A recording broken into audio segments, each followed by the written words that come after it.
Totally scam বলছি আমি তোমাদেরকে। মন্দিরে আগে পুজোটা দিয়ে নিই, তারপর বলছি। সেই জায়গায় গিয়ে দাঁড়ালো 301 টাকা পার একজনের পুজো দেওয়ার জন্য।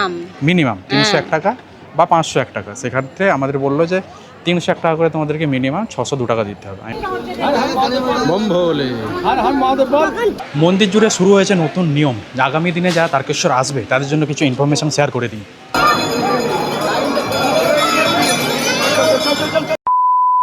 হ্যালো বন্ধুরা, কেমন আছো সবাই? আজ আমাদের সফর শুরু হচ্ছে আমার শহর ঘাটাল থেকে, আর গন্তব্য তারকনাথের ধাম তারকেশ্বর।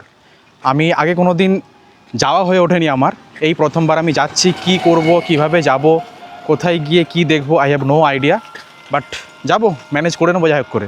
চলো আমার সাথেই থাকো, কি করছি কি না করছি সবটাই তোমাদের সাথে শেয়ার করব। চলো তাহলে শুরু করা যাক আমাদের সফর টুয়ার্ডস তারকেশ্বর।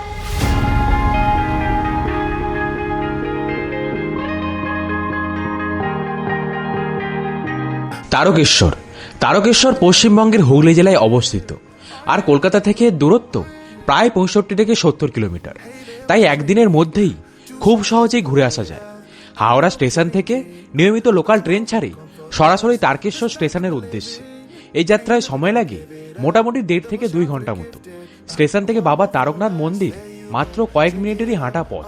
কিন্তু আমি রওনা দিলাম বাইক নিয়ে আমার শহর ঘাটাল থেকে প্রথমবার বাবা তারকনাথের দর্শনের উদ্দেশ্যে তারকেশ্বর।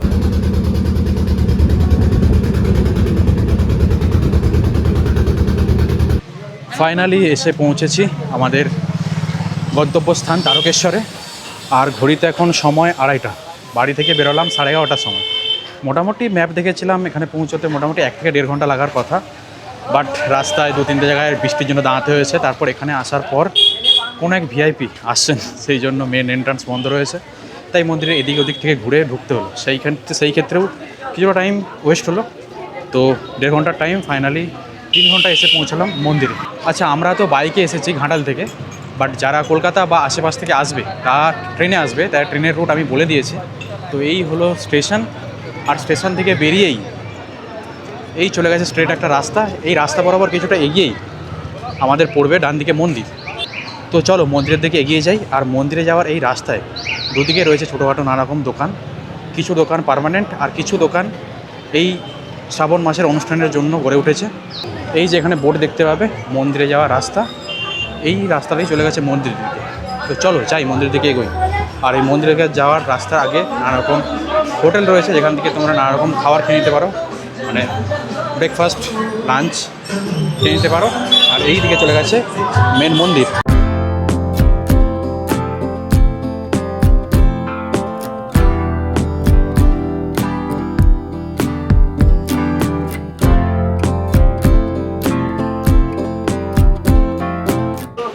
স্টেশন থেকে মন্দিরে আসার যে টোটাল রাস্তাটা, সেই রাস্তায় কিছুটা ছাড়াই এরকম জলছত্র বানানো হয়েছে। এখানে বিনামূল্যে পানীয় জল তোমরা পেয়ে যেতে পারো।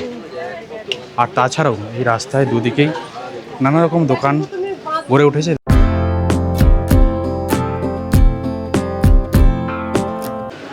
আচ্ছা, চলে যাচ্ছি মন্দিরের মেন যে এন্ট্রান্স, তার একদম সামনেই এই যে গলিটা, এই গলিটা ক্রস করার পরেই আমাদের মেন মন্দির। আর আজ শ্রাবণ মাসের 2য় রবিবার, মানে কাল সোমবার, সেই হিসেবে কম্পারেটিভলি ভিড় একটু কম আছে। বাট মানুষজন সবে আসতে শুরু করেছে। হয়তো এখানে স্টে করবে একদিন, তারপর হয়তো এখানে মন্দির দর্শন করে মহাদেবের মাথায় জল ঢেলে তারপর হয়তো বাড়ি ফিরে যাবে। বাট কম্পারেটিভলি যেরকমটা ভিড় আশা করেছিলাম তার থেকে তো কম ভিড় এখন আপাতত রয়েছে।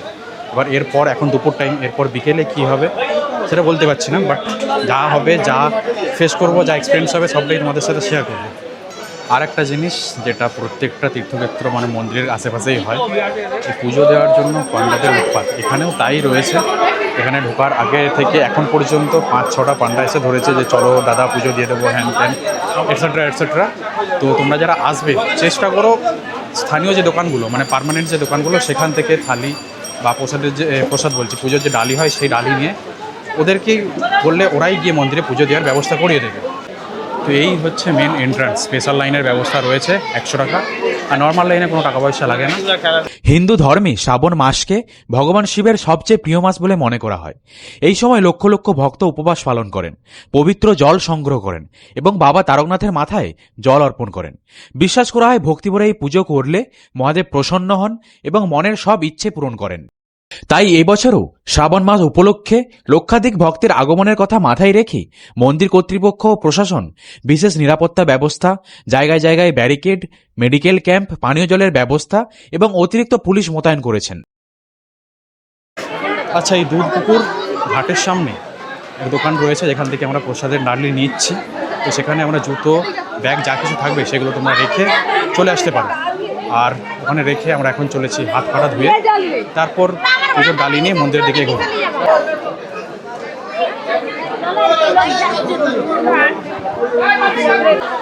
প্রথম যখন এসেছিলাম তখন বেশ খালি খালি ছিল, যেমনটা তখন বললাম যে যত বিকেলের দিকে এগোবে তত মানুষের ভিড় বাড়বে।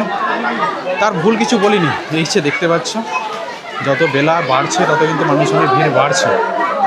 আর এই হচ্ছে দুধপুকুর ঘাট, এখান থেকে সবাই স্নান করে বা পাহাড় ধুয়ে দেন পুজোর ডালি নিয়ে মন্দিরের ভিতরে প্রবেশ করছে।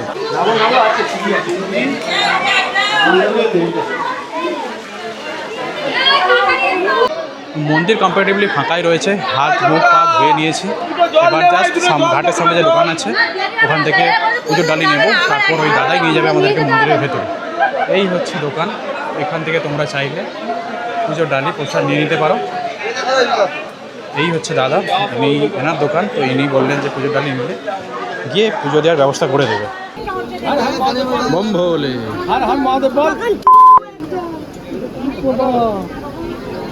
এই হচ্ছে মন্দিরে ঢোকার মেন এন্ট্রান্স। এখানে মহিলা লাইন, পুরুষ লাইন আলাদা করা রয়েছে। এই হচ্ছে মেন প্রবেশদ্বার। আর এখানে মেনশন করা আছে মন্দিরে প্রবেশের সময় সকাল 5:30। যা কী লেভেলের স্ক্যাম চলছে এখানে, সেটা এখানে না এলে বুঝতে পারবে না।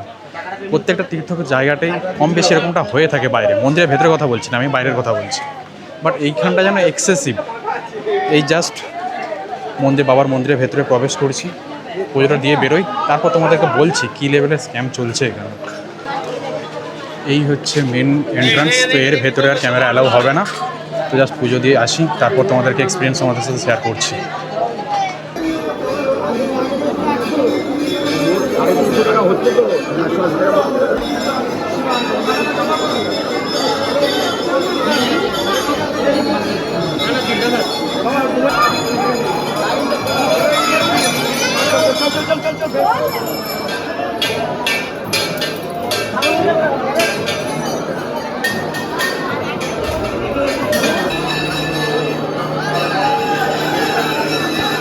মন্দির থেকে পুজো দিয়ে বেরোলাম। এবার ভেতরে যে নোংরামোগুলো চলছে, ঠাকুরের স্থানে নোংরামো কথাটা বলাটা ঠিক হবে না, বাট বলতে আমি বাধ্য হচ্ছি। যে লেভেলে স্ক্যাম চলছে, কোথা থেকে বলবো আমি ঠিক ভেবে উঠতে পারছি না। তাও চেষ্টা করছি যেটুকু ভেতরে চলছে সেটা তোমাদেরকে বলার। ঢুকেই প্রথমে যেই দোকান থেকে তোমরা পুজোর ডালি নেবে, সেখানে শুরু হবে দাদা 50 টাকার হয় না, ঠাকুরের নামে যখন পুজো দিতে এসেছো একটু বেশি টাকাই দাও, কেন কিপটামে করছো? আমি তাদেরকে এটা বলে বোঝাতে পারছি না যে ঠাকুর, আমি ইন্টারাপ্ট করছি, 100 টাকা বলে দোকানের ভেতরে ঢুকিয়ে নেবে, তারপর তুমি যখন নিয়ে নেবে। ওটাই বলছি, তাদেরকে আমি এটা বোঝাতে পারছি না যে 51 টাকাতেও মহাদেব খুশি আর 1001 টাকা দিলেও মহাদেব খুশি। পুজো দেওয়ার মনটা থাকা যথেষ্ট, মানে মনটা পুজো দেওয়ার থাকলে সেটাতেই ভগবান খুশি, মহাদেব আমাদের খুশি। ওখানে একটা স্ক্যাম হলো। প্রথমে আমি ঢুকলাম, তখনই আমাকে বলা হলো যে 301 টাকা, 501 টাকার নিচে কোনো রকম ডালি নেই।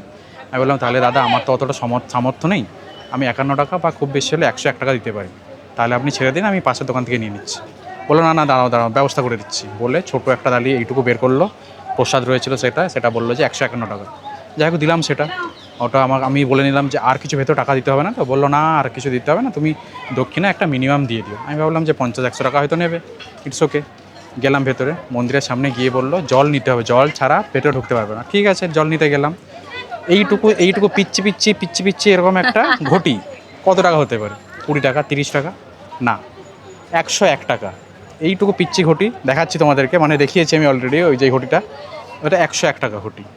সামনে যে দুধপুকুর, ওখান থেকে জল তোলা হচ্ছে, ফুল ওপরে দেওয়া হচ্ছে, একটা বেলপাতা দেওয়া হচ্ছে, ওটার দাম হয়ে যাচ্ছে 101 টাকা। হয়ে গেল। দেন হচ্ছে পুজোর কাছে গেলাম, সেখানে ওই যেটা দক্ষিণের কথা বলেছিল 51 টাকা, ভেবেছিলাম যে আমি 51 টাকা দেবো, সেই জায়গায় গিয়ে দাঁড়ালো 301 টাকা। পার একজনের ওটা মিনিমাম 301 টাকা বা 501 টাকা। সেক্ষেত্রে আমাদের বললো যে 301 টাকা করে তোমাদেরকে মিনিমাম 602 টাকা দিতে হবে। আমি বললাম দাদা পুরোহিত মশাই আমার পক্ষে সম্ভব নয়, এই দাদার থ্রু আমি এসেছি। দাদা আমাকে বলেছিল মিনিমাম একটা দক্ষিণা দিতে হবে, যতটা তোমার সামর্থ্য ততটাই দেবে। তো আমি খুব বেশি হলে 151 টাকা দিতে পারি। তো 151 টাকা দিলাম। আমাকে বললো যে না 151 টাকা দিলে হবে না, আমাদের পুজোর নির্দিষ্ট রেট আছে 301 টাকা 501 টাকা, চলো তোমাদেরকে দেখাচ্ছি। আমি তো জানি ওরকম কোনো লেখা থাকতে পারে না কোনো পুজোর স্থানে। আমি বললাম হ্যাঁ চলুন আমি দেখছি কোথায় লেখা আছে। তাহলে হ্যাঁ ভেতরে লেখা আছে। আমি বললাম হ্যাঁ চলুন আমি দেখছি কোথায় লেখা আছে, চলুন। তো নিয়ে যেতে পারলো না। তার বললো আচ্ছা ঠিক আছে যাও যাও যাও। এর হয়ে গেল একটা কেস। চলে গেলাম মন্দিরের ভেতরে। এবার মন্দিরে ঢোকার রাস্তায় তিলক কেটে দিচ্ছি, বেলপাতা দিয়ে দিচ্ছি, ফুল দিয়ে দিচ্ছি, এগুলো তো এক্সট্রা রয়েছে সব জায়গায় যেরকম হয়, এখানেও তার ভিন্নতা কিছু নেই। তাই এটুকুই বলবো, তোমরা যখন তারকেশ্বর যদি আসো, মানে অবশ্যই হয়তো তোমরা আসবে, নিজে থেকেই সবটা করো।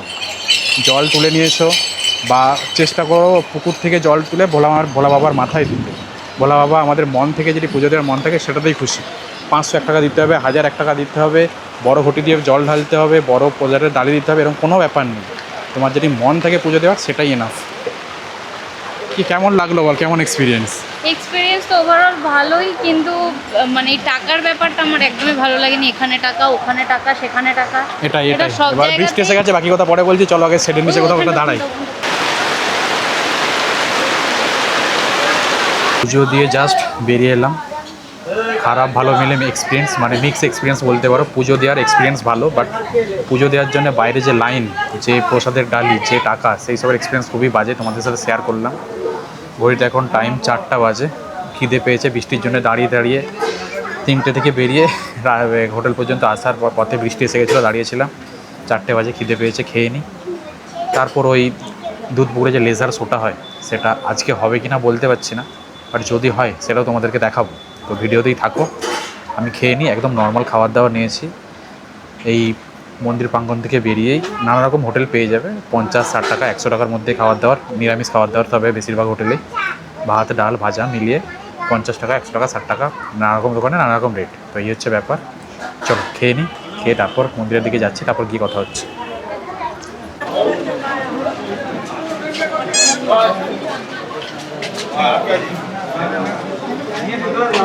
আজ শ্রাবণ মাসের 2টো রবিবার। এই বিকেলবেলায় ভক্তের ঢল, পূর্ণাত্রীর ঢল নেমেছে এই তারকেশ্বরে।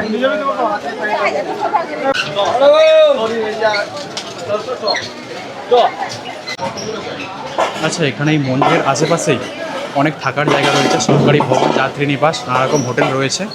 যারা চাইছো এখানে এসে থাকতে, একটা দিন থেকে মহাদেবের দর্শন করে তারপরে পুজো দিয়ে ফিরে যেতে, তাদের জন্য এরকম সরকারি ভবন, সরকারি নিবাস রয়েছে। আর এখানে নাম্বার দেওয়া রয়েছে। আমি যেহেতু হোটেলে স্টে করছি না, তাই আমি হোটেলে গিয়ে কথা বলাতে পারছি না, বাট এখানেই নাম্বার দেওয়া রয়েছে। তোমরা কন্ট্যাক্ট করে নিতে পারো।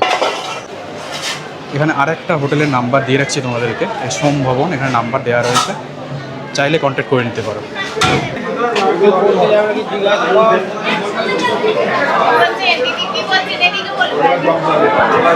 আচ্ছা, আর একটা ইনফরমেশান তোমাদেরকে দিয়ে দিই, যারা আসছো তাদের জন্য। এতদিন পর্যন্ত প্রত্যেক দিন সন্ধ্যে 6টা থেকে 6:30 থেকে রেজার শোটা শুরু হতো, রেজার শোটা চলতো।